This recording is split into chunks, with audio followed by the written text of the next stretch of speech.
وہ آتی تو اس کے چاروں جانب اجالا سا پھیل جاتا تھا۔ اگر اس کا نام نوری نہ ہوتا تو یقیناً چاندنی ہوتا۔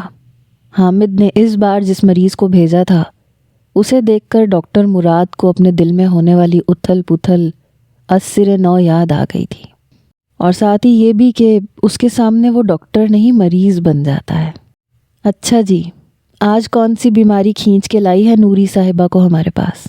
متوجہ تو وہ پہلے بھی تھا، اب ذرا ڈاکٹروں والے مخصوص انداز میں جائزہ لیتی نظریں اس پر جمائیں اور نوری گنگ رہ گئی۔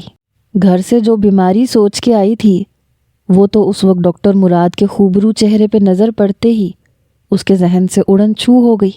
قدرے توقف سے ہکلاتے ہوئے اس نے وہی بتا دیا جو پچھلے 10 دنوں میں ہر بار یہاں آ کر اور کوئی اور بہانہ نہ پا کر وہ اسے بتاتی تھی۔ وہ جی گلا خراب ہے۔ یہ بہانہ پہلے بھی اسے موزوں ہی لگا تھا، اور ابھی بھی یہ سوچ کے ہاں یہ ٹھیک ہے، وہ کون سا ٹارچ لے کے میرے حلق میں اترے گا۔ بخار کا بتاتی تو تھرمامیٹر اس کا راز کھول دیتا، کھانسی کا بتاتی تو مصنوعی کھوں کرنی پڑتی۔ کھانسی ویسے بھی اسے بڑی غیر رومانوی اور سستی سی بیماری لگا کرتی تھی، یہ آپشن تو اس نے فوراً ہی ریجیکٹ کر دیا۔ نزلے کا آپشن بھی تھا، مگر یہ چونکہ گاؤں تھا اور یہاں بنا دودھ کی تیز پتی کی چائے سے ہی اس کا علاج کر لیا جاتا تھا، اس لیے اسے یہاں اپنے وقار کا زیادہ خیال تھا۔ بھلا ڈاکٹر مراد کے سامنے چاہے مصنوعی ہی صحیح وہ ناک صاف کرتی اچھی لگتی، اس سے تو ممکن تھا کہ ڈاکٹر مراد کا دل ہی اس سے اوب جاتا۔ آج تو خیر اس نے کان درد کا بہانہ سوچا تھا، اس میں بھی یہی سہولت تھی کہ وہ بس اوپر سے ٹارچ کی روشنی ڈالتا اور پھر دوائیاں دے دیتا، مگر شومئی قسمت کے عین وقت پہ یادداشت نے دغا دے دی، بلکہ ایک یادداشت پر ہی کیا موقوف، ڈاکٹر مراد کو دیکھ کر تو اس کی ساری حصیں جواب دے جاتی تھیں۔ او ہو، یہ ابھی تک ٹھیک نہیں ہوا؟ آپ دوائی تو باقاعدگی سے لے رہی ہیں نا؟ کیا اس سے کچھ افاقہ نہیں ہوا؟ میں دوائی بدل دوں؟ وہ یہ سنتے ہی حقیقی تشویش کا شکار ہوا اور اسے منہ کھولنے کے لیے کہا۔ اس نے دل ہی دل میں شرمندہ ہوتے ہوئے منہ کھولا۔ ایسا ہے کہ میں آپ کی ٹیبلٹس بدل رہا ہوں، آپ 2 دن کے بعد آ کے مجھے بتائیے گا۔ اگر اس سے بھی فرق نہیں پڑا تو پھر آپ کے ٹیسٹ کروانے پڑیں گے۔ اچھی طرح معائنہ کر کے پیشانی سہلاتے ہوئے اس نے سلپ پہ نہ جانے کیا لکھا۔ نوری کو انگلش پڑھنی بھی آتی تو وہ اسے نہیں سمجھ سکتی تھی۔ ٹھیک ہے جی، مدھم لہجے میں کہتے ہوئے اس نے پرچی لینے کے لیے ہاتھ آگے بڑھایا، اور تبھی مراد کو کچھ خیال آیا۔ نہیں، یہ ٹیبلٹس تو شاید یہاں نہ ملے، اور میرے پاس اسٹاک میں بھی نہیں ہے، میں کل شہر جاؤں گا تو لے کے آؤں گا، پھر حامد دے جائے گا آپ کے ہاں۔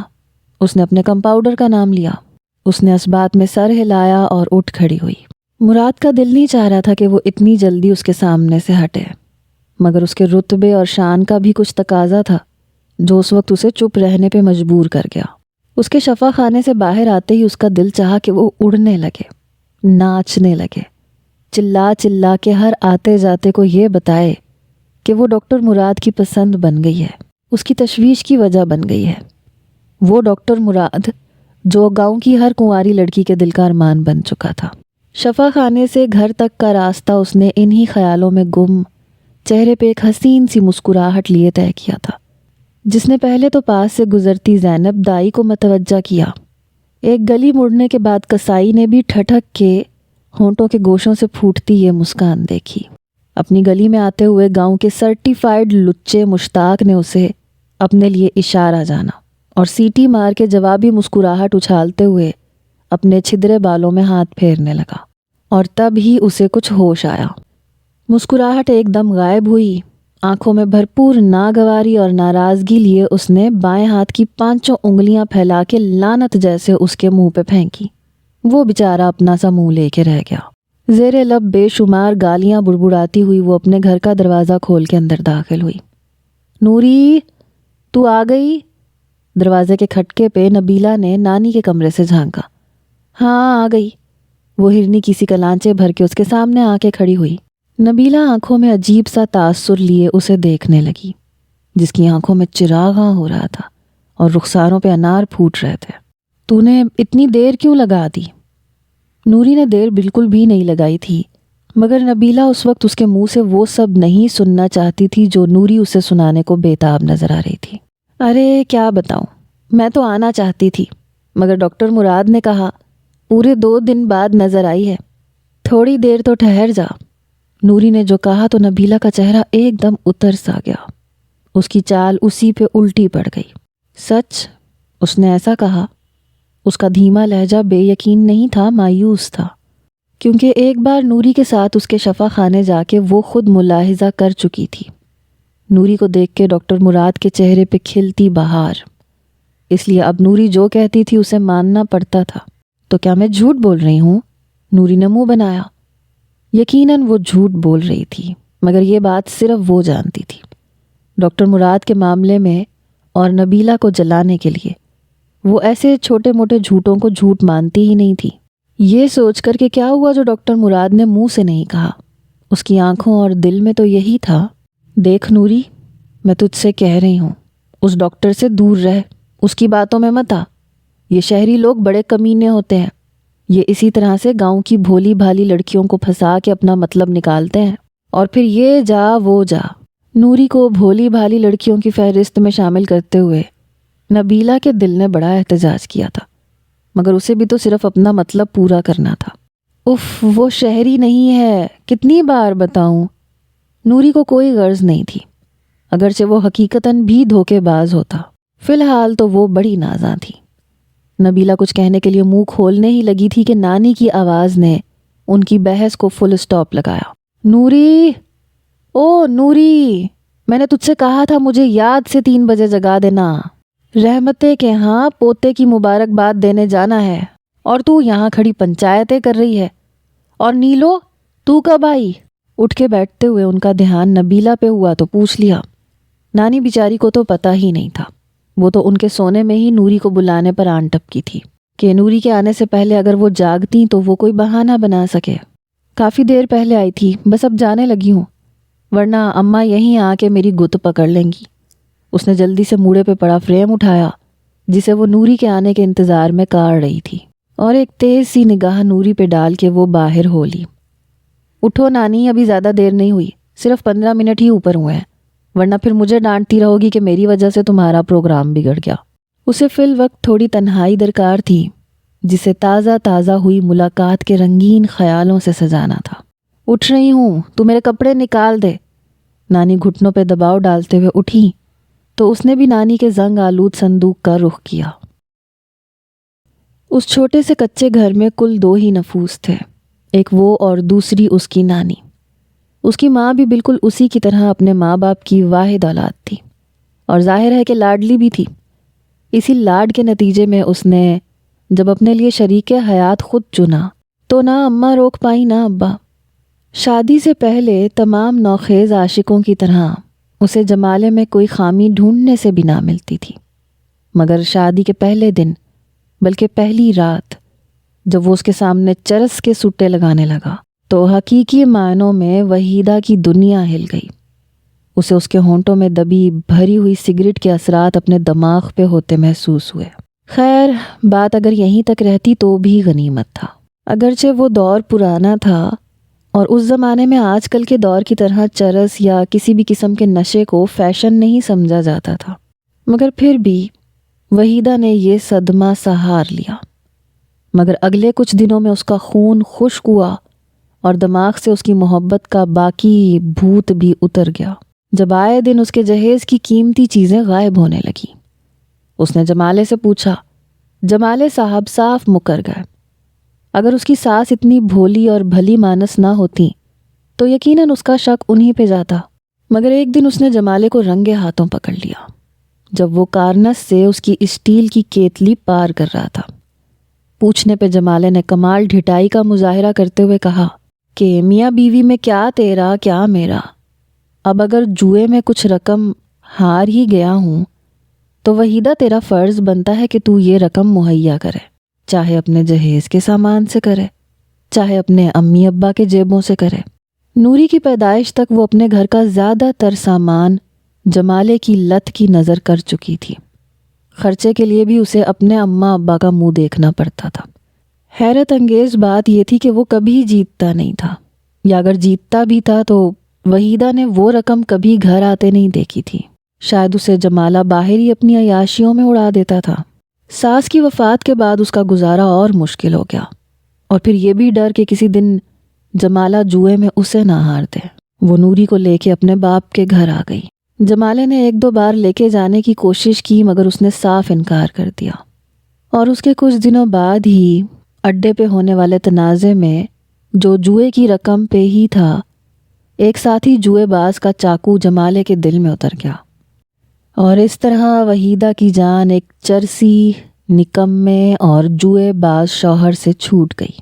2 سال بعد جب وہ بھی جمالے سے جا ملی تو گاؤں کے لوگوں نے اس کی سچی محبت کو محسوس کیا، جبکہ اصل وجہ یہ تھی کہ جمالے کے ساتھ وہ سخت ترین ایام گزارتے نہ جانے کب ہیپاٹائٹس جیسا موذی مرض خود کو لگا بیٹھی تھی، جو کہ بالآخر اس کی جان لے کے ٹلا۔ اب نوری تھی اور اس کے نانا کی کچھ زمین تھی جس سے اتنا آ جاتا تھا کہ ان کا گزارا ہو جاتا تھا۔ 3 سال پہلے جب نانا فوت ہوئے تو پھر وہ دونوں بالکل ہی اکیلی رہ گئیں۔ ہاں، البتہ نانی کا ایک بھانجا تھا جو شہر میں رہتا تھا اور پولیس میں تھا۔ وہ کبھی کبھار نانی کی خبر گیری کرنے آ جاتا تھا، اور جب بھی آتا مونچھوں کو تاؤ دیتے ہوئے ایک بات ضرور کہتا: خالہ کوئی پریشان تو نہیں کرتا؟ کوئی ڈرائے یا تنگ کرے مجھے بس آپ خالی اس کا نام بتا دینا۔ نوری اکثر سوچتی تھی کہ ماموں سے کہہ کے مشتاق کی کٹ لگوائے، جو اکثر آتے جاتے اسے چھیڑا کرتا تھا، مگر پھر چپ رہ جاتی، اور نانی کہتی: نا بیٹا، سب اچھے ہیں، سارا پڑوس، سارا پنڈ میرا اپنا ہے، سب خیال رکھتے ہیں، اللہ سب کو سلامت رکھے۔ نوری اور کچھ نہیں تو اس دعا پہ کلس جاتی۔ ان سب میں نبیلہ بھی تو آتی ہے، جس نے میرا موتیوں بھرا دوپٹہ لیا اور جلا کے واپس کیا۔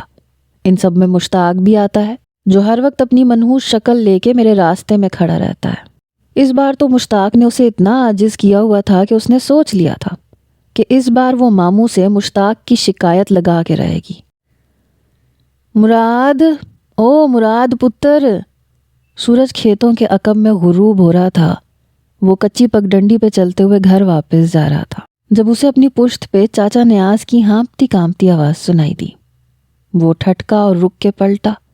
اسے رکتے دیکھ کے ان کے چہرے پہ ذرا اطمینان جھلکا، اور وہ کمر پہ ہاتھ رکھ کے اپنی سانسیں بحال کرنے لگے۔ سلام چاچا، سب خیر تو ہے؟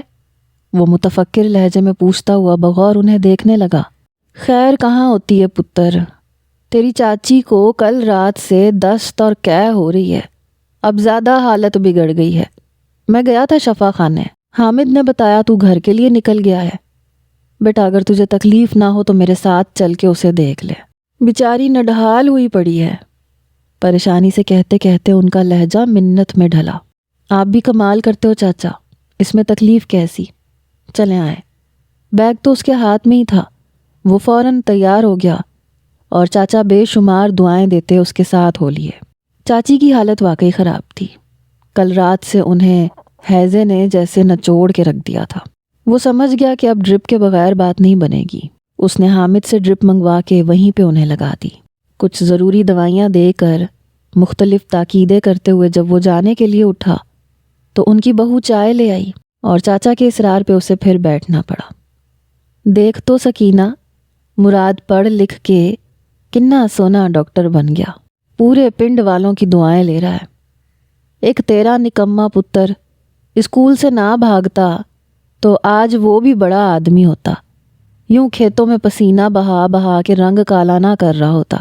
ان کے لہجے میں مراد کے لیے رشک اور فخر تھا، اور اپنے بیٹے شہباز کے لیے دبا ہوا غصہ اور تعصف۔ ایسا نہ کہیں چاچا، اسکول سے تو میں بھی بھاگا کرتا تھا، یہ تو بعد میں بس اماں ابا گزرے تو ان کی خواہش پوری کرنے کا جنون ہوا۔ اپنے ہاتھوں پہ نظریں جمائے ان کی بات کے جواب میں وہ بس اتنا ہی کہہ سکا۔ وہ گاؤں کے ان سیدھے سادے لوگوں کے لیے ایک مثال بن چکا تھا۔ ان کے انداز میں اس کے لیے مروبیت تھی، رشک تھا، حسرت تھی، اور حیرت بھی تھی، کیونکہ جب وہ یہاں سے گیا تھا تو 11 سال کا تھا۔ کھلے گریبان، گندے پائنچوں والا ایک بدتمیز اور جھگڑالو سا لڑکا تھا، جس کا پسندیدہ مشغلہ کنچے کھیلنا، پتنگ اڑانا اور اپنے مخالف گروپ کے لڑکوں سے جھگڑے کرنا تھا۔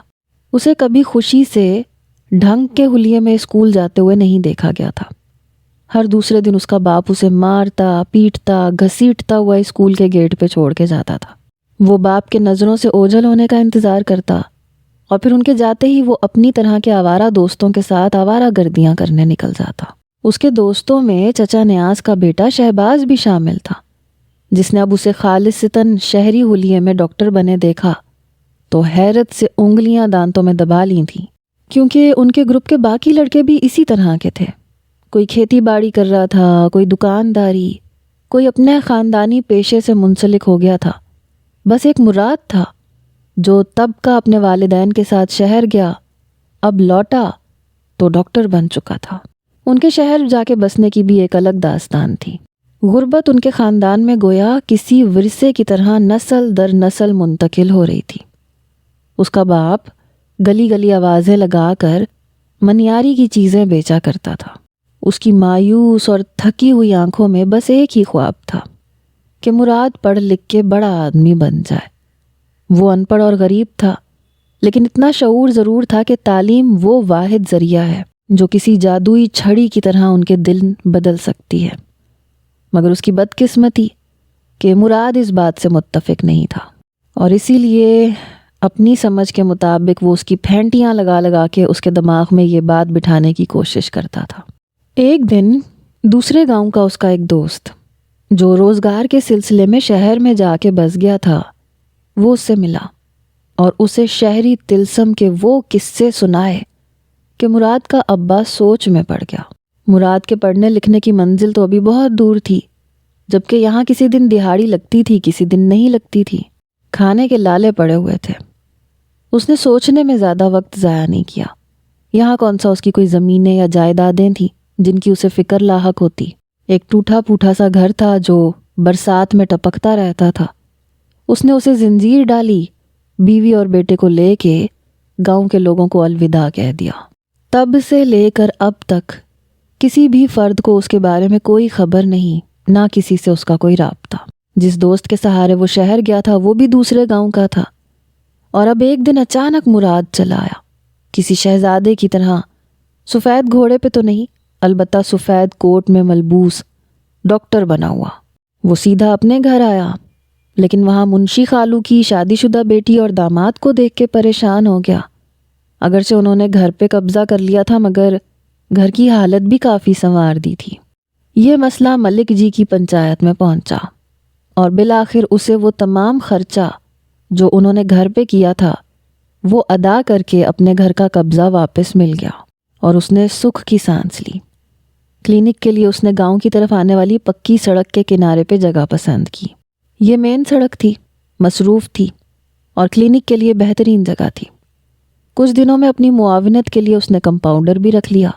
اس نے رکھا نہیں تھا، بلکہ بڑھئی گلزار خود آیا تھا اس کے پاس منت کرنے کے لیے، اور اسے دیکھ کر ایک لمحے کو اسے اپنے ابا کی یاد آ گئی۔ وہ بھی چاہتا تھا کہ اس کا بیٹا کچھ بنے، ڈاکٹر نہ صحیح، آدھا ڈاکٹر ہی صحیح۔ حامد ویسے تو بڑا تیز ترار تھا، مگر ایک مصیبت تھی، اسے مراد کی لکھائی سمجھ میں نہیں آتی تھی، اس لیے مریض کو دوائی دینے کا کام مراد خود کیا کرتا تھا۔ حامد کو اس نے انجیکشن لگانا تو سکھا دیا تھا، مگر وہ انجیکشن بھی مراد کو خود بنانا پڑتا تھا۔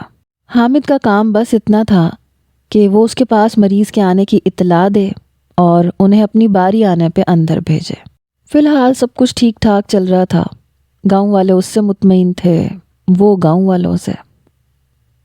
اس دن چچا نیاز کے گھر سے واپس آتے ہوئے نوری کے گھر کے دروازے کو دیکھ کے اس کا دل اسے دیکھنے کو مچلا، اور وہ بے اختیار اس کے سامنے جا کھڑا ہوا۔ اگلے ہی پل اس کا ہاتھ دستک کے لیے اٹھ گیا۔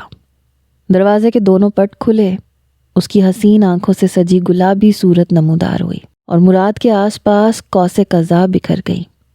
وہ یقیناً اس کی موجودگی کی توقع نہیں کر رہی تھی، تبھی ساکت ہوئی، پٹ دونوں ہاتھوں سے چھوٹے اور دروازہ چوپٹ کھل گیا۔ وہ آپ کا گلا اب کیسا ہے؟ مراد خود اس کی اس قدر حیرت پہ سٹپٹاس آ گیا۔ کیفیت اس چور جیسی ہو گئی جو رنگے ہاتھوں پکڑا گیا ہو، مگر وہ جواب دینے کے بجائے بس یوں ہی اسے تکے جا رہی تھی۔ اور تب مراد کو احساس ہوا کہ اس کے منہ میں کچھ تھا، جیسے کوئی کلی کرتے ہوئے منہ میں پانی بھر لے۔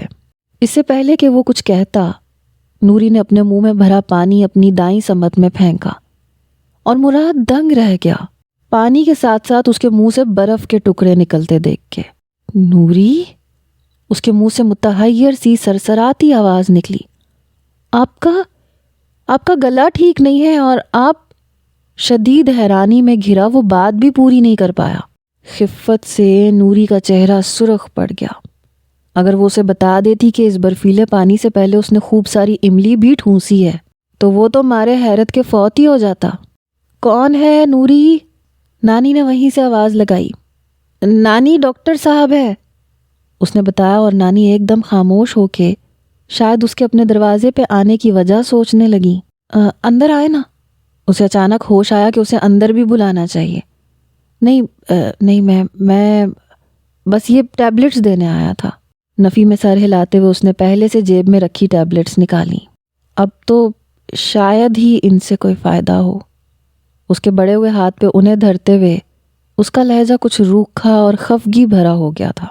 نوری کا دل سکڑ کے سمٹا اس کے انداز پہ۔ نہیں مر جانی ہے، اسے تو اندر کیوں نہیں بلا رہی؟ نانی کی آواز میں اس بار غصہ تھا۔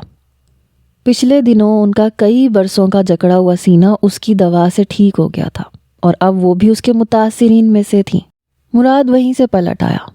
نانی وہ چلے گئے۔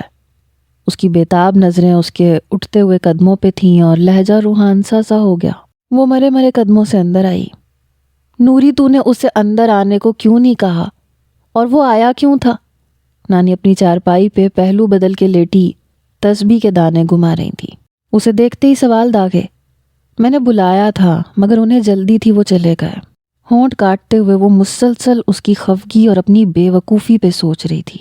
کیا میں اسے یہ بتا دوں کہ میرا گلا کبھی خراب تھا ہی نہیں اور یہ میں برف کے ٹکڑے چباتی اور املی کھا کھا کے خراب کرنے کی کوشش کر رہی تھی تاکہ میری آواز بیٹھ جائے اور اس کی دوائی ٹھکانے لگے؟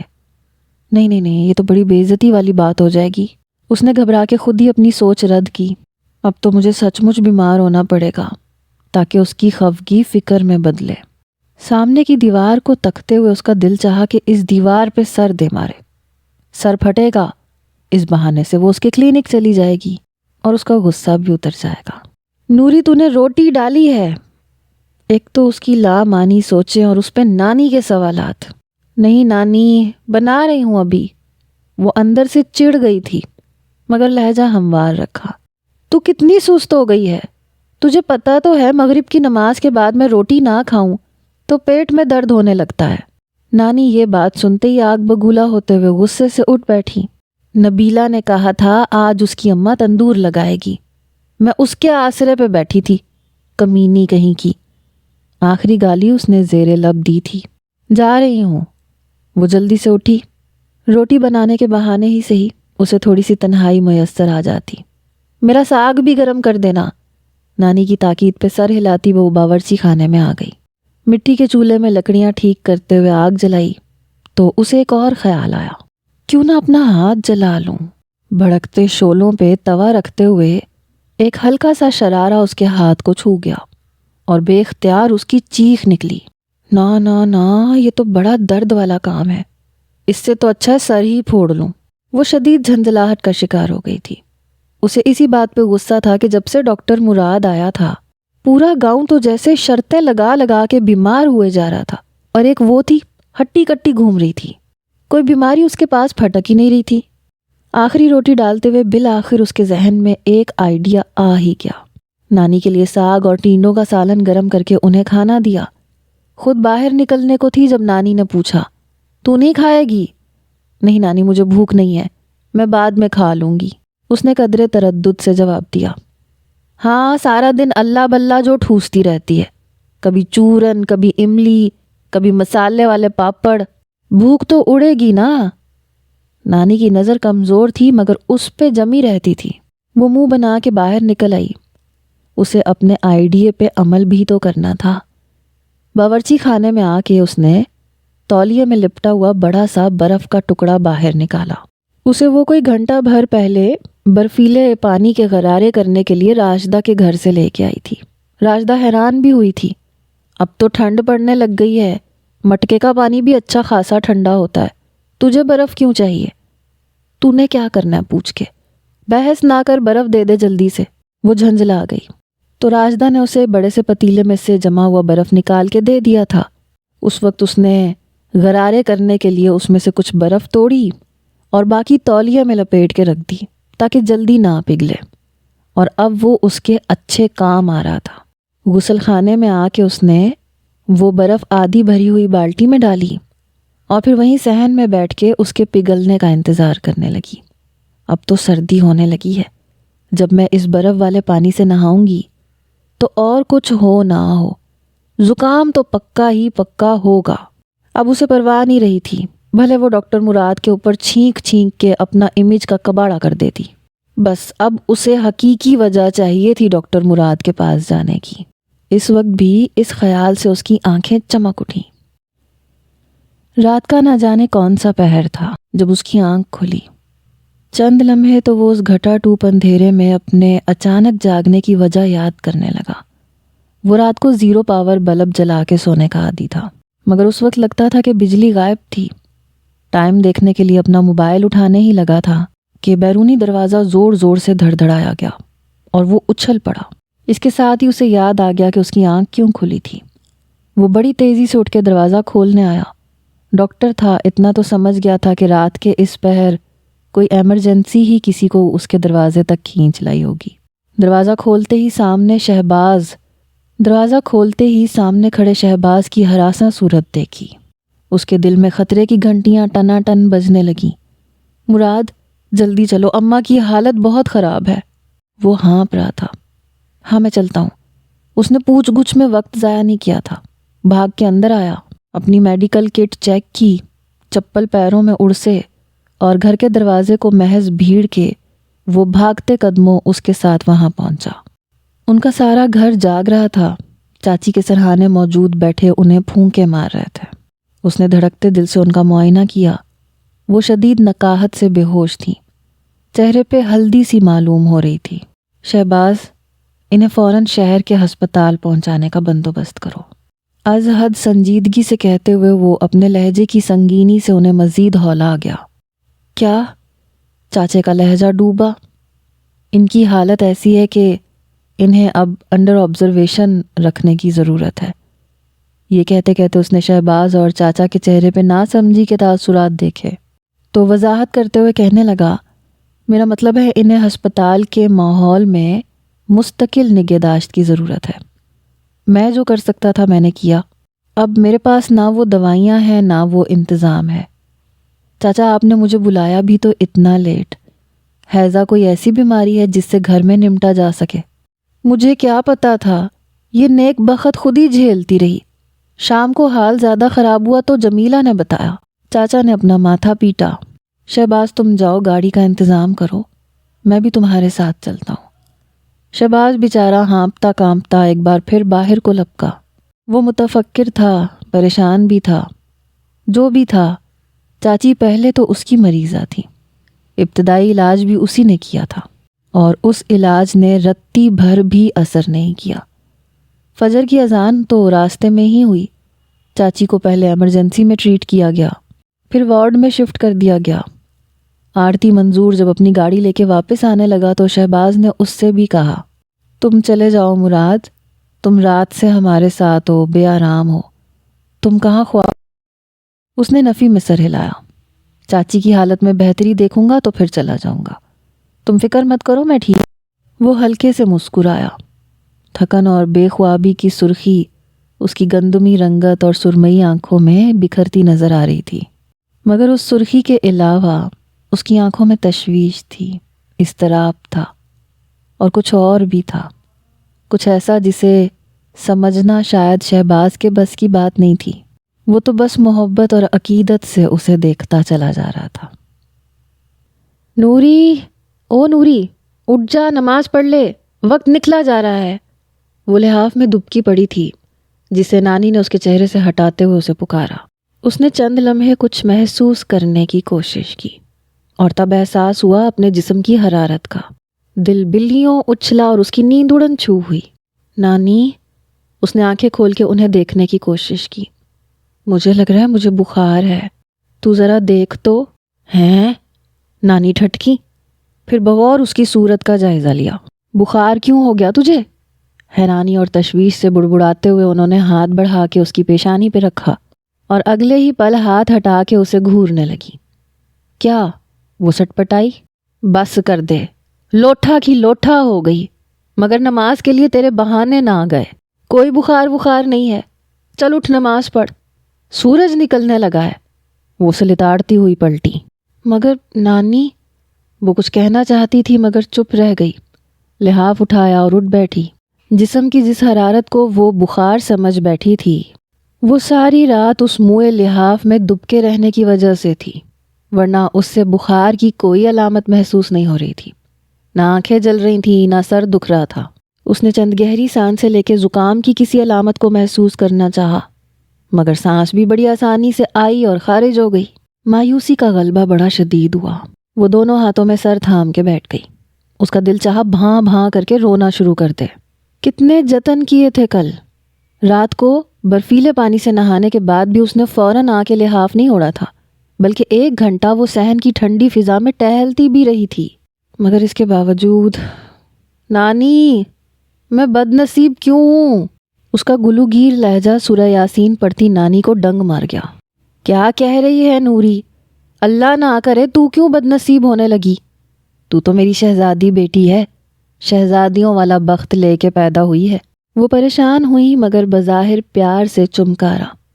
وہ بجائے کچھ کہنے کے اپنے آنسو صاف کرنے لگی.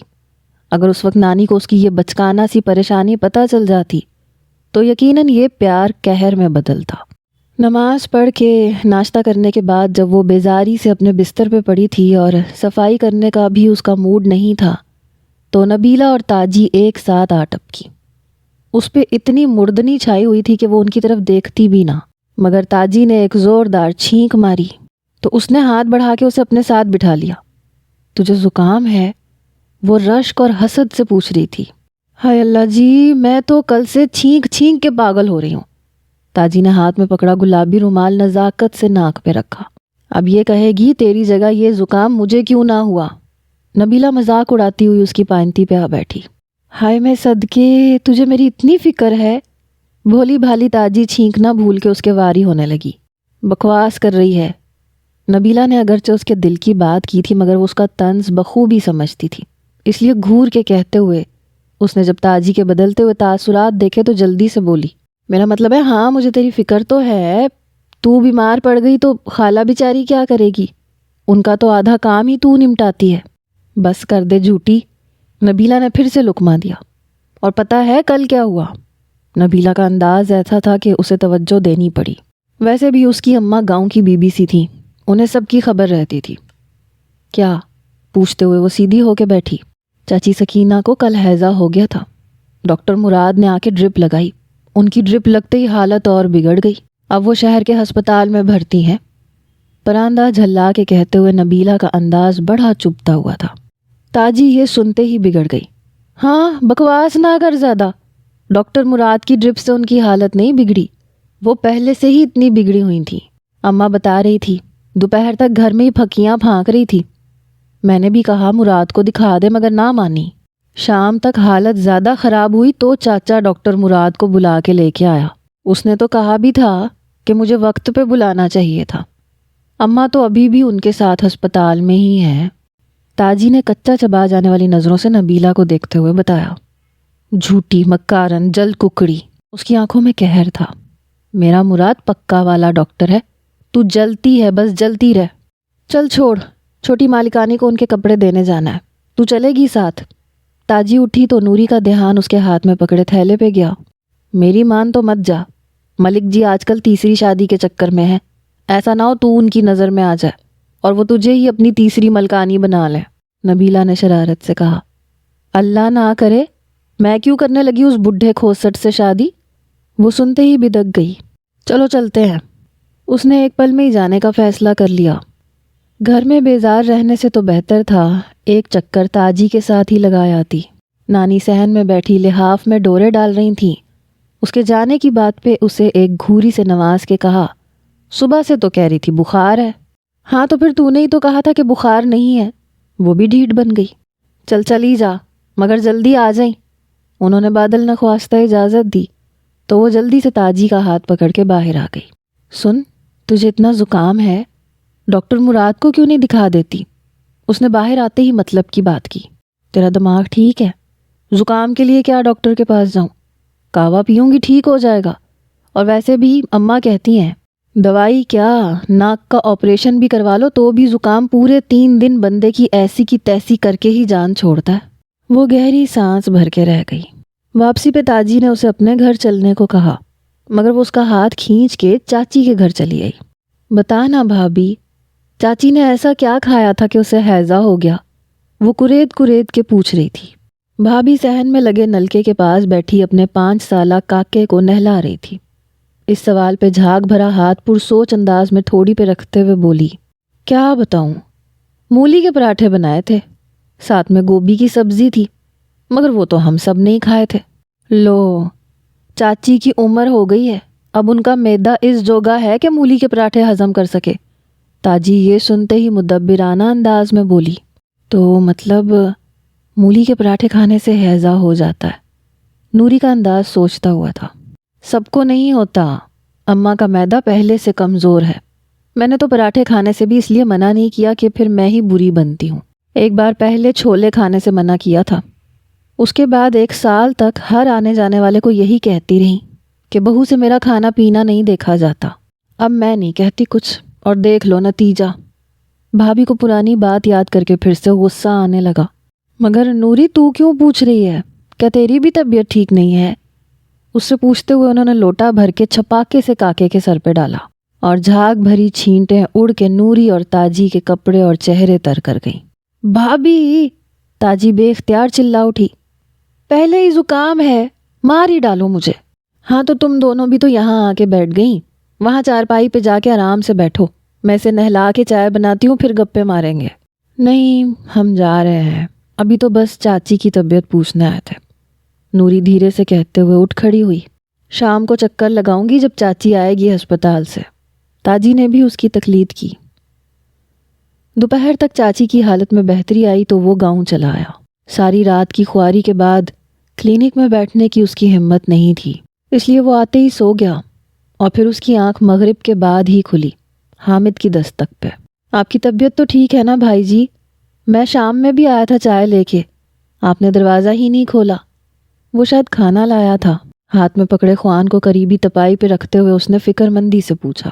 مراد کو یہاں کبھی بھی اپنے کھانے کے لیے فکر کرنے کی ضرورت نہیں پڑی تھی۔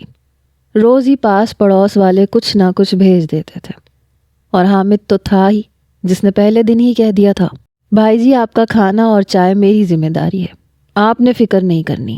ہاں، رات کو ٹھیک سے سویا نہیں تھا نا، تو بس بہت گہری نیند آ گئی۔ تم بیٹھو، میں فریش ہو کے آتا ہوں۔ وہ الماری کی طرف بڑھا۔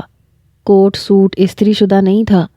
اس نے نسبتاً کم شکنوں والی گہرے رنگ کی شلوار قمیض نکال لی۔ آج کلینک پہ کوئی آیا تھا؟ تھوڑی دیر بعد جب کھانے پہ حامد ادھر ادھر کی باتیں کر رہا تھا تو اسے اچانک خیال آیا تو پوچھا۔ اس وقت اس کے ذہن کے پردے پہ نوری کا دلکش چہرہ تھا۔ ہاں، کوئی دن ایسا گزرا ہے کہ مریض نہ آئے۔ پہلے تو بڑی سے بڑی بیماری بھی گھر میں بھگتا لیتے تھے کہ شہر کے ہسپتال کون جائے۔ اب چھینک بھی آتی ہے تو آپ کے پاس دوڑے آتے ہیں۔ آپ نے فیس بھی تو اتنی کم کر رکھی ہے۔ حامد نے منہ بنایا۔ کوئی بات نہیں، وہ ہنسا۔ بڑی فیس سے بٹورنی ہوتی تو شہر میں رہتا، یہاں نہ آتا۔ بھائی جی آپ واقعی بڑے آدمی ہو۔ اس کی بات پہ حامد یوں عقیدت سے بولا گویا ہاتھ چوم لے گا۔ اچھا؟ پیشانی سہلاتے ہوئے وہ مضطرب سی ہنسی ہنسا۔ ہاں نا، ورنہ ہم غریبوں کو کون پوچھتا ہے؟ کوئی ڈاکٹر یہاں آ کے نہیں ٹکتا، نہ سرکار کو ہماری کوئی فکر ہے۔ میں تو کہتا ہوں بھائی جی آپ شادی کر لیں، کب تک اس طرح سے اکیلے رہیں گے؟ کوئی دھیان رکھنے والی بھی ہونی چاہیے کہ نہیں؟ اب حامد ایک نئے موضوع پہ سٹارٹ ہو گیا۔ کیوں تھک گیا مجھے کھانا کھلا کھلا کے؟ اس نے مسکراتے ہوئے اسے چھیڑا۔ نہ میری توبہ، اس نے بدک کے کانوں کو ہاتھ لگائے۔ میں تو آپ کے لیے کہہ رہا تھا، بھابھی آئے گی تو آپ کا اور اس گھر کا خیال رکھے گی۔ دیکھیں ذرا گھر کا حال۔ اگر آپ کہیں تو میں اماں سے کہوں کہ آپ کے لیے لڑکی دیکھے۔ اس کا چہرہ اچانک اپنے اس آئیڈیے پہ چمک گیا، مگر اگلے ہی لمحے بجھ بھی گیا۔ لیکن آپ کے لیے تو آپ جیسی پڑھی لکھی لڑکی ہونی چاہیے، جبکہ یہاں تو ایسی کوئی لڑکی نہیں ہے۔ مراد ہنسنے لگا۔ ابھی میرا شادی کرنے کا کوئی ارادہ بھی نہیں ہے، جب کرنی ہوگی تو تمہیں بتا دوں گا، فکر مت کرو۔ نانی، میں تیرے ساتھ سو جاؤں؟ وہ اندر آئی تو اپنے بستر پہ جانے کا اس کا دل نہ کیا۔ طبیعت عجیب سی بے چینی کے زیر اثر تھی۔ آ جا، مگر میں کروٹیں بہت بدلتی ہوں، تیری نیند خراب ہو جائے گی۔ کوئی نہیں، وہ ان کے بستر پہ چڑھ گئی، بازو نانی کے وجود کے گرد حائل کیے۔ نانی، اس نے دھیمے سے انہیں پکارا۔ ہاں، ان کی آنکھیں بند ہونے لگی تھیں۔ تجھے کوئی فکر نہیں کہ اب میں بڑی ہو گئی ہوں؟ وہ یہ کہنا چاہتی تھی مگر کہہ نہیں پائی۔ تکیا ٹھیک کرتے ہوئے اس نے کروٹ بدل لی۔ نانی کو سچ میں فکر نہیں ہے یا پھر وہ میرے سامنے ظاہر نہیں کرتی؟ وہ دل ہی دل میں سوچ رہی تھی۔ اگر انہیں فکر ہوگی بھی تو وہ کون سا کسی راہ چلتے کو میرا ہاتھ پکڑا دیں گی؟ لیکن مراد تو راہ چلتا نہیں ہے۔ یکبارگی اس کا دل زور سے دھڑکا۔ اس کی ہر سوچ کی تان مراد پہ آ کے ٹوٹنے لگی تھی آج کل۔ انہی خیالوں میں ڈوبتے ابھرتے جانے کب اس کی آنکھ لگ گئی۔ روز صبح نانی کی آواز پہ اس کی آنکھ کھلتی تھی جب وہ فجر کی نماز کے لیے اسے جگاتی تھی، مگر اس صبح اس کی آنکھ نہ کھلی۔ جب اٹھی تو پتہ چلا کہ آدھا دن چڑھ آیا ہے۔ دھوپ کمرے کے اندر جھانکنے لگی ہے اور نانی ابھی تک خواب خرگوش کے مزے لے رہی ہیں۔ نانی، وہ بے اختیار گھبرا کے اٹھ بیٹھی۔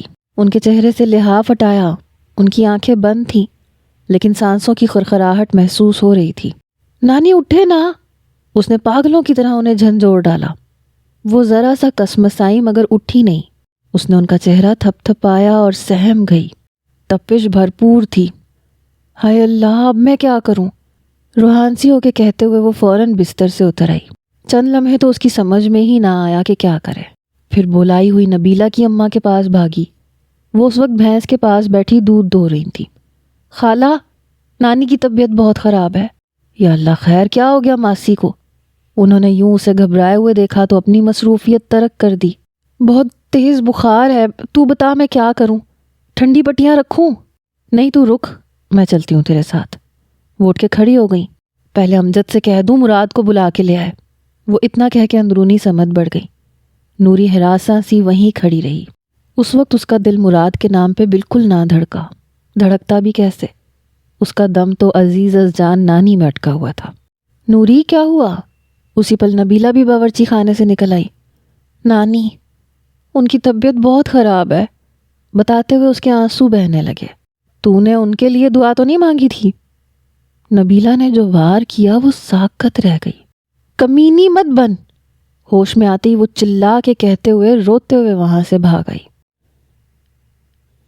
نوری کی بھیگی اور سوجی ہوئی آنکھیں اسے مسلسل ڈسٹرب کر رہی تھیں، اس لیے نانی کا چیک اپ کرتے ہی وہ بالآخر خود پہ قابو نہ رکھ سکا۔ اتنی بھی خطرے والی بات نہیں ہے جو آپ یوں رو رہی ہیں۔ بخار تو ہے لیکن شام تک ٹھیک ہو جائے گا انشاءاللہ۔ میں تو سمجھا کے تھک گئی اس پاگل خانی کو۔ لو بھلا یہ کوئی بات ہے؟ صبح سے رو رو کے بوتھی سجا لی ہے۔ خالہ کو بھی بولنے کا موقع مل گیا۔ انہیں روٹی بالکل نہیں کھلانی، سادہ کھچڑی یا دلیا۔ میں شام کو پھر چکر لگاؤں گا۔ پریشانی والی کوئی بات نہیں ہے، موسمی بخار ہے، ٹھیک ہو جائے گا۔ وہ جانے کے لیے پر تولنے لگا۔ آخری بات اس کی طرف دیکھ کے کہتے ہوئے اس کے لہجے میں تسلی تھی۔ اس نے اس بات میں سر ہلا دیا۔ شام تک ان کی طبیعت ذرا سنبھل گئی تھی جب مراد دوبارہ انہیں دیکھنے آیا۔ وہ دروازے کے پاس کھڑی کنکھیوں سے اسے دیکھتی رہی۔ نانی کی زبان سے دعاؤں کے جھرنے جاری تھے۔ وہ لبوں پہ مسکراہٹ بھینچے، چہرے پہ عجیب سا تاثر لیے ان کا چیک اپ کرتا رہا۔ اس نے باورچی خانے میں آ کے جلدی سے ایک کپ دودھ پتی چائے بنائی۔ اس کی کوئی ضرورت نہیں تھی۔ وہ چونکا جب نوری نے کپ لا کے اسے پکڑانا چاہا، مگر نانی کے اصرار پہ اس نے کپ تھاما۔ وہ شاید ٹھہرنا بھی نہیں چاہتا تھا لیکن چائے کی وجہ سے اسے ٹھہرنا پڑا۔ آپ کے گلے کی تکلیف کیسی ہے اب؟ کمرے سے نکل کے بیرونی دروازے کی طرف جاتے ہوئے اس نے اچانک سے اس سے پوچھا۔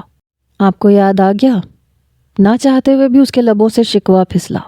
اس کے چہرے پہ ہلکی سی مسکراہٹ بکھری اور نوری اس کے وجیح چہرے کو تکتی رہ گئی۔ ہاں، یاد آنا تو نہیں چاہیے تھا، جیسے آپ کو یاد نہیں تھا برف کھاتے ہوئے۔ اس نے کیسا طنز کیا تھا۔ نوری ہونک سی بن گئی۔ میرا دل کر رہا تھا برف کھانے کو، اب وہ اور کیا کہتی۔ آپ پھر کب آئیں گے؟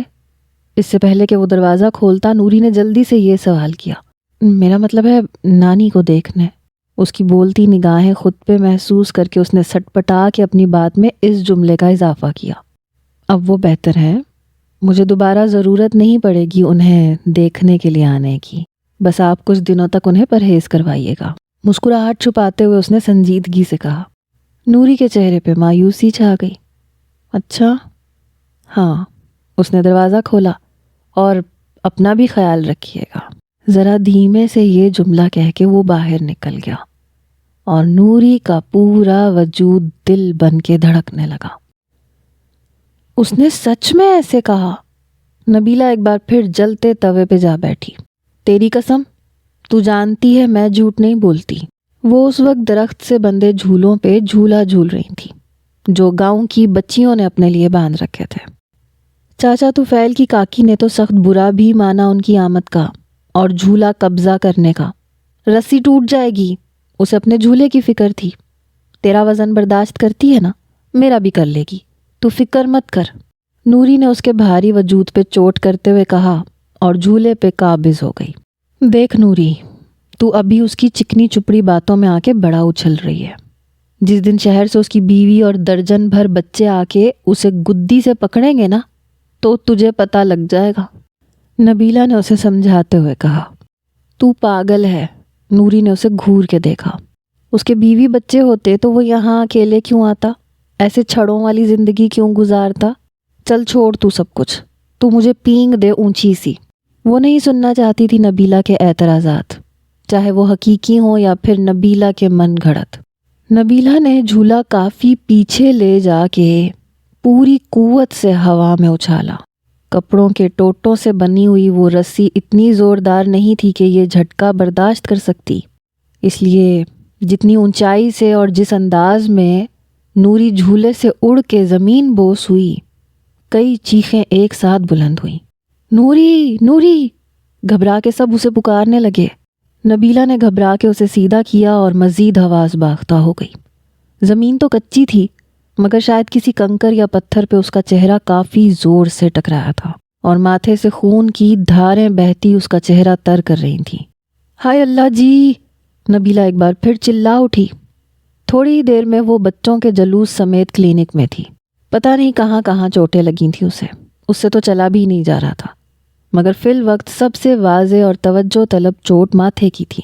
پل بھر کے لیے تو مراد بھی اس کے چہرے کو دیکھ کے گھبرا گیا جس پہ نبیلہ نے اپنا دوپٹہ رکھا ہوا تھا۔ یہ کیسے ہوا؟ وہ جھولے سے گر گئی تھی، نبیلہ باجی نے دھکا دیا تھا۔ نبیلہ اور کاکی نے ایک ساتھ جواب دیا۔ کاکی کی بات پہ جن نظروں سے مراد نے نبیلہ کو دیکھا وہ زمین میں گڑ گئی۔ بکواس نہ کر، میں بس پینگ دے رہی تھی، وہ کاکی پہ غرائی۔ اس نے فی الفور اسے بٹھا کے اسپرٹ میں بھگوئے کاٹن سے اس کا زخم صاف کیا اور اطمینان کی سانس لی۔ زخم اتنا گہرا نہیں تھا کہ ٹانکوں کی ضرورت پڑتی۔ زخم زیادہ گہرا نہیں ہے، میں صرف پٹی کر دیتا ہوں۔ یا اللہ تیرا شکر ہے۔ نبیلہ نے یہ سنتے ہی دونوں ہاتھ اٹھا کے شکر کا کلمہ پڑھا، ورنہ ٹانکے اسے لگتے اور بدنام میں ہوتی۔ تھوڑی دیر میں ہی یہ خبر جنگل کی آگ کی طرح پھیل گئی کہ نبیلہ نے نوری کو دھکا دیا ہے اور اس کے سر پہ 10 ٹانکے آئے ہیں۔ سب سے پہلا سوال تو نانی نے کیا، وہ جو ہی کلینک سے گھر پہنچی۔ نبیلہ کی کیا مت ماری گئی تھی کہ اس نے تیرا یوں سر پھوڑ ڈالا؟ پاس آ کے غصے اور فکر مندی سے پوچھتے ان کی نظر جب اس کے پیچھے کھڑی نبیلہ پہ پڑی تو وہ حیران رہ گئی۔ تجھے کس نے کہا کہ مجھے نبیلہ نے دھکا دیا؟ وہ دم بخود تھی۔ کیا نانی نے میرے پیچھے اپنے موکل چھوڑ رکھے ہیں کہ اتنی جلدی ان تک خبر پہنچ گئی؟ کاکی بتا کے گئی ہے، میرا تو کلیجہ ہل گیا تھا سن کے، میں تو بس شفا خانے کے لیے نکل ہی رہی تھی۔ انہوں نے اپنے جوتوں کی سمت اشارہ کیا۔ پھر اسے یاد آیا کہ ہاں کاکی ان سے پہلے شفا خانے سے نکل گئی تھی اور شاید پورے گاؤں میں خبر نشر کر چکی ہوگی۔ مجھے نبیلہ نے دھکا نہیں دیا، ہم جھولا جھول رہے تھے اور مجھے ٹانکے بھی نہیں لگے، معمولی سی چوٹ لگی ہے، یہ دیکھ۔ اس نے قدرے جھنجھلاتے ہوئے انہیں اپنے ماتھے پہ بندھی پٹی دکھائی۔ توبہ ہے، یہ بچے بھی نہ، اور یہ مرجانی تو کچھ زیادہ ہی سیانی ہے۔ چل اندر، تو بھی بچی بنی پھرتی رہتی ہے، ایسے کوئی جھولا جھولتا ہے کیا؟ نانی نے اسے ڈپٹا تھا۔ اس نے یہاں سے جانے کا فیصلہ کر لیا تھا۔ چند وجوہات اور محرکات نے جو اس کی آنکھیں کھولی تھیں، اب وہ سوچتا تو اسے اپنے آنے کے فیصلے پہ حیرت ہونے لگتی تھی۔ جس دن وہ اپنی طرف سے اپنے آخری دن کلینک میں بیٹھا تھا، اس دن نوری چلی آئی اپنے ماتھے کا زخم دکھانے۔ وہ چپ نہیں رہ سکا اور اسے بتا دیا، کیونکہ وہ جانتا تھا کہ اور کسی کو فرق پڑے نہ پڑے، اسے بہت فرق پڑے گا اس کے جانے سے۔ کیوں؟ وہ ساکت رہ گئی، لب تھر تھرا سے گئے۔ مجھے لگتا ہے، وہ کہتے کہتے رکا، مجھے لگتا ہے جیسے یہ جگہ میرے لیے نہیں ہے۔ کیوں کیوں؟ کیا آپ کا دل نہیں لگا یہاں پہ؟ وہ بے قرار ہو اٹھی۔ کیا کیا خیال نہ امڈ آئے تھے اس کے ذہن میں؟ کیا نبیلہ کی بات سچی تھی؟ کیا وہ واقعی دھوکے باز ہے؟ کیا اس کی بیوی اسے بلا رہی ہے؟ ایسی بات نہیں ہے۔ وہ دھیرے سے ہنسا اس کی بات پہ۔ پھر کیا بات ہے؟ آپ کی بیوی آپ کو واپس بلا رہی ہے؟ لرزتے لہجے میں پوچھتے ہوئے اس نے اپنے بدترین اندیشے کو الفاظ کا روپ دیا۔ میری بیوی نہیں ہے نوری، مراد نے اس کی آنکھوں میں دیکھتے ہوئے پرزور انداز میں اسے گویا اطلاع دی۔ اس کا اٹکا دم ایک دم بحال ہوا، پاگل ہوتے دل کو ڈھارس ملی۔ پھر کیوں؟ اس کے انداز میں حیرت اور بے بسی در آئی۔ کیونکہ میں نہیں چاہتا کہ کوئی مجھ سے نفرت کرے۔ میں ویسا نہیں ہوں جیسا نظر آتا ہوں۔ میں بہت برا ہوں۔ اس کا چہرہ سرخ پڑا تھا کسی اندرونی گھٹن سے۔ وہ ناسمجھی سے اسے دیکھ رہی تھی۔ ایسی کیا بات ہے؟ اگر تمہیں میری سچائی پتہ چلے گی تو تم بھی مجھ سے نفرت کرو گی۔ میں نہیں کروں گی، وہ تڑپ کے بے اختیار بول اٹھی۔ وہ اگر ساتھ خون کر کے بھی اس کے سامنے بیٹھا ہوتا تو وہ اسے قبول تھا۔ مجھے جانا ہوگا۔ اس نے ایک گہری سانس لے کے سر جھٹکا۔ ایسے مت جائیں، اگر میں آپ کو روکوں تو کیا آپ نہیں رکیں گے؟ وہ روحان سی ہونے لگی۔ وہ پریشان ہو کے اسے دیکھنے لگا۔ اس کی سمجھ میں نہیں آ رہا تھا کہ وہ اس پاگل سی لڑکی کو کیا کہے، جسے یہاں چھوڑ کے جانے کے خیال سے اس کی اپنی جان بھی سلگنے لگتی تھی۔ بتائیں، وہ آنکھوں میں آس کے دیے جلائے اسے دیکھ رہی تھی۔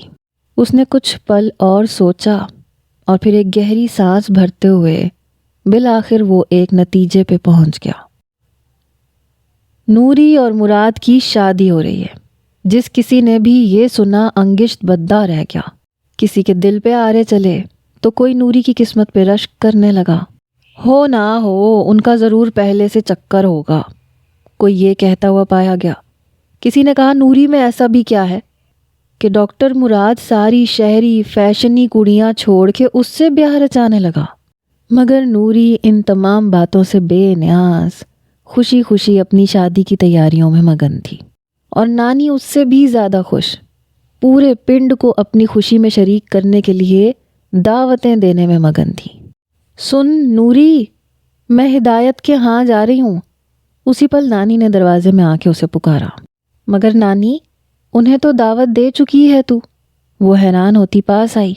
رستم کو فون کرنا ہے، اس نے کہا تھا کہ شادی سے 2 دن پہلے آ جاؤں گا۔ اب صرف 1 دن بچا ہے۔ بوڑھی خالہ کا کچھ خیال نہیں۔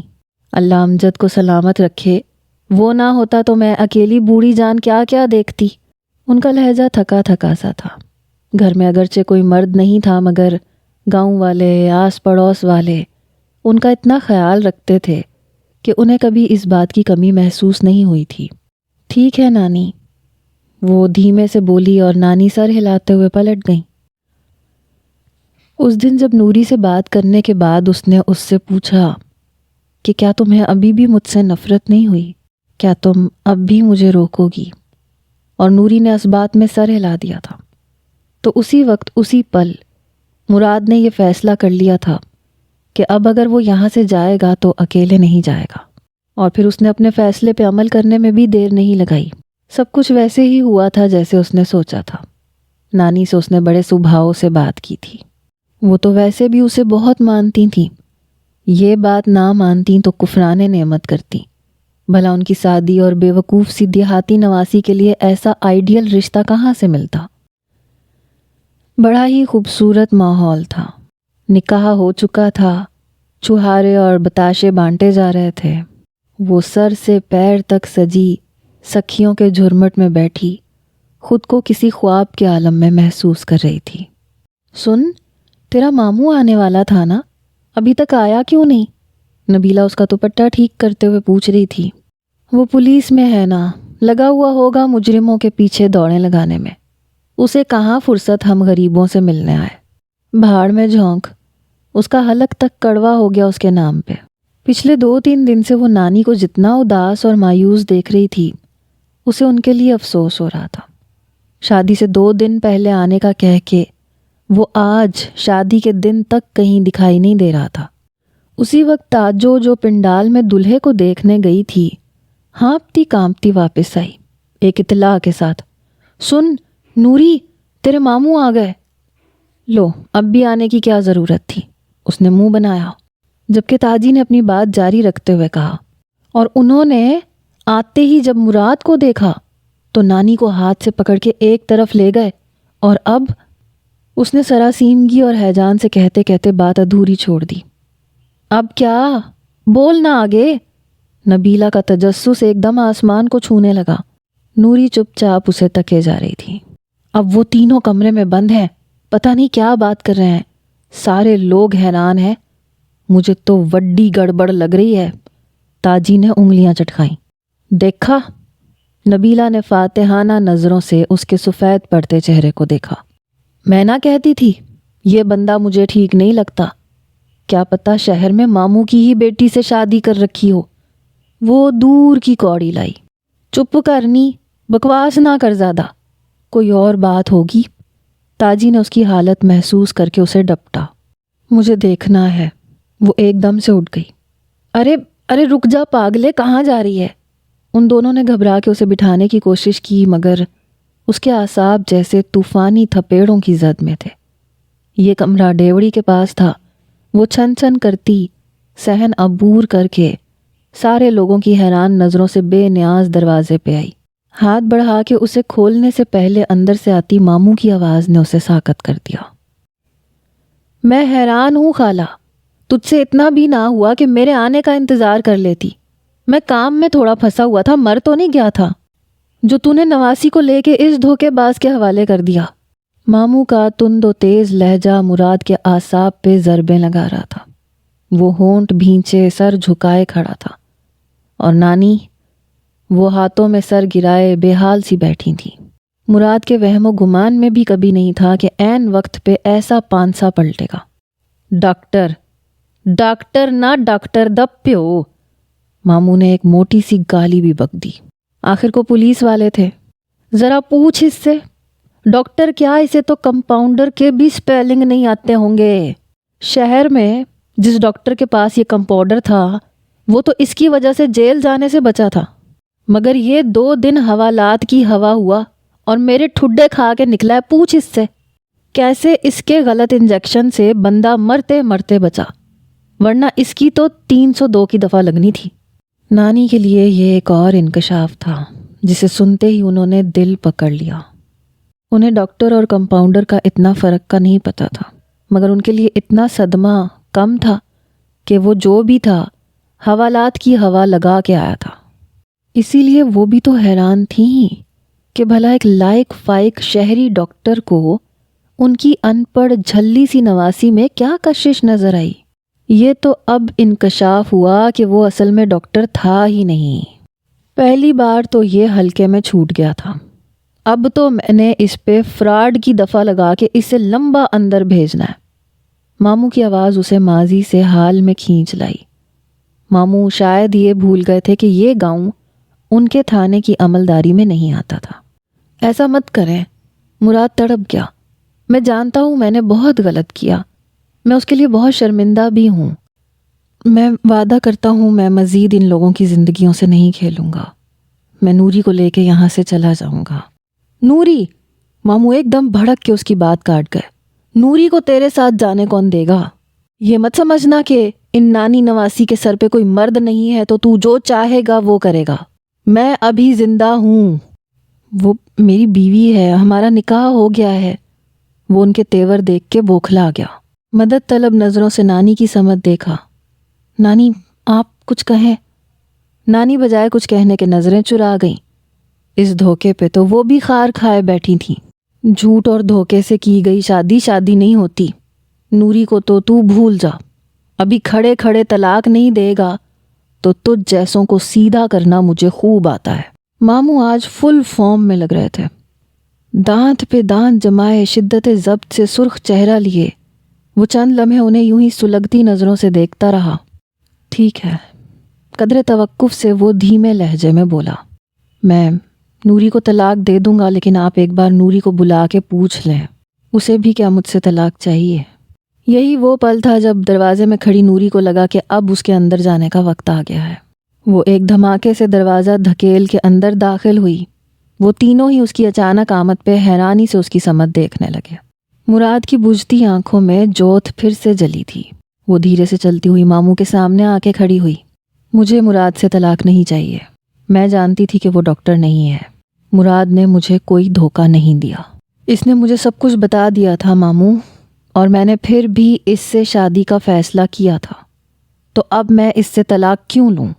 ماموں کی آنکھوں میں حیرت اور تعصف ایک ساتھ آئے۔ نوری تو ابھی بچی ہے، تجھے کچھ نہیں پتا اس فراڈ انسان کے بارے میں۔ تجھے پتا ہے اس نے شہر میں… ماموں نے ایک بار پھر اسے تفصیل بتانی چاہی۔ اب انہیں کیا پتا کہ نوری پچھلے 15 منٹ سے دروازے میں ہی تو کھڑی تھی، اور یہ تفصیل تو اس سے پہلے بھی کئی دن پہلے سے وہ جانتی تھی، اور اب وہ بچی نہیں رہی تھی کہ اپنی زندگی کا فیصلہ کسی اور کے ہاتھ میں سونپ دیتی۔ میں سب جانتی ہوں، مراد سب بتا چکا ہے مجھے۔ نوری تیزی سے بول اٹھی۔ وہ جو بھی تھا اب نہیں ہے۔ وہ اپنی غلطی مان چکا ہے، توبہ کر چکا ہے۔ ماموں ایسا مت کر، میں تیری بیٹیوں جیسی ہوں نا، مجھے بیٹیوں کی طرح رخصت کر۔ مجھے شادی کے دن طلاق مت دلوا، میری عزت رکھ اور میرے شوہر کی بھی۔ وہ رونے لگ گئی، اور پل بھر میں ہی منظر بدل گیا۔ اسے قرآن پاک کے سائے میں رخصت کرتے ماموں کے چہرے پہ مسکراہٹ تھی۔ دل میں چاہے کتنا ہی غبار کیوں نہ بھرا تھا، نانی بھی خود کو نارمل کر گئی تھی۔ مراد ایک بار پھر ہنسنے لگا تھا، مسکرانے لگا تھا، اور نوری چہرے پہ شرمیلی سی مسکان سجائے سہج سہج کے قدم اٹھا رہی تھی۔ نبیلہ نے اس کے کان کھا لیے تھے۔ کیا ہوا تھا؟ بند کمرے میں تم لوگوں نے کیا باتیں کی تھیں؟ اس نے اسے بھی وہی جواب دیا تھا جو نانی نے باقی لوگوں کو دیا تھا، کہ ماموں کو حق مہر کم ہونے پہ اعتراض تھا، لیکن مراد نے ان کا اعتراض دور کر دیا، اور اب سب کچھ ٹھیک ہے۔ اور نبیلہ جو کسی تہلکہ خیز انکشاف کے انتظار میں تھی، اپنا سا منہ لے کے رہ گئی۔ وہ پاگل نہیں تھی کہ نبیلہ کو مراد کی حقیقت بتاتی۔ جب اسے خود اس کی اصلیت سے سروکار نہیں تھا تو کسی اور کو کیسے اس کی ذات پہ انگلی اٹھانے دے سکتی تھی؟ کیونکہ وہ جو بھی تھا، جیسا بھی تھا، اس کے لیے وہ اس کی زندگی کا حقیقی مسیحا ہی ثابت ہوا تھا۔